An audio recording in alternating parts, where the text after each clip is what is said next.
There is no cope. The right-wing cope for what's happening in Britain's streets is to go on about Keir Starmer. The left-wing cope for what's happening on Britain's streets is to blame the far right. The reality is much, much worse. This has nothing to do with the current government, and a few racist idiots kicking off are the least of our worries.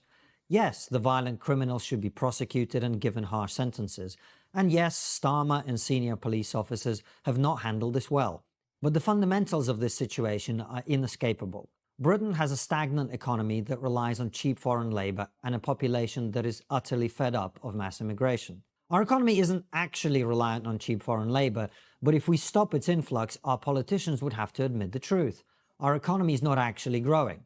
That is why our GDP is growing, albeit barely, but our GDP per capita is shocking for a developed country.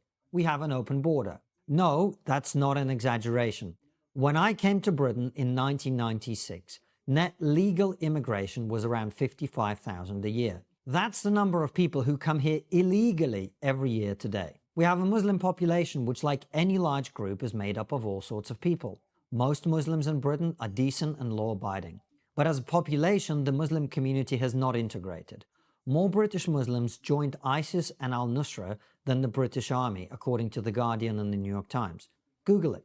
The Equalities Act introduced protected characteristics, which effectively made members of certain racial, ethnic and religious groups entitled to special treatment. Partly as a result of this, and partly due to the broader introduction of the idea of diversity and inclusion, the police, social workers and all manner of government officials turned a blind eye to crimes committed by particular racial and ethnic groups. A good example would be so-called grooming gangs, which are groups comprised predominantly of Pakistani and Bangladeshi men who targeted white and Sikh girls for gang rape. According to estimates, there were several 100,000 victims, and these crimes have gone on for over 40 years and continue to happen today. The white British population is in demographic decline. They're not having enough children, while immigrants and ethnic minorities have lots of kids. Combined with mass immigration of 600,000 to 700,000 people a year, most British cities now look unrecognisable. White Britons are already a minority in London and other major cities, and will become a minority in the country itself within our lifetimes.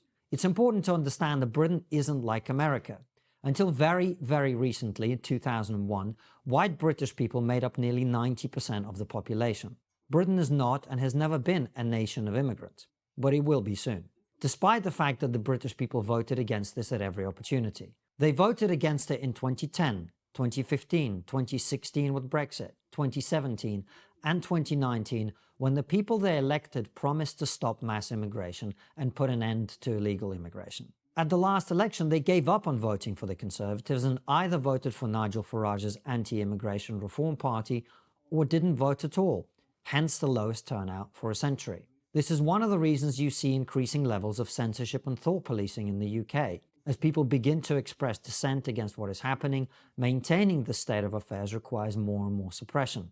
That's why they're going after Elon Musk. He has created a platform where we can see that the emperor is naked with our own eyes. The riots you see on the streets of Britain have many underlying causes. Many of the people who are burning things down and looting shops are just violent thugs looking for a cheap thrill.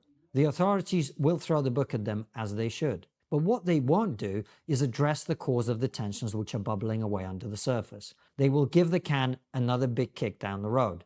I hope this particular flare-up of violence can be calmed, but you're kidding yourself if you think that that will be the end of it. One final thing that's worth saying is that there were many brave people who warned us this would happen.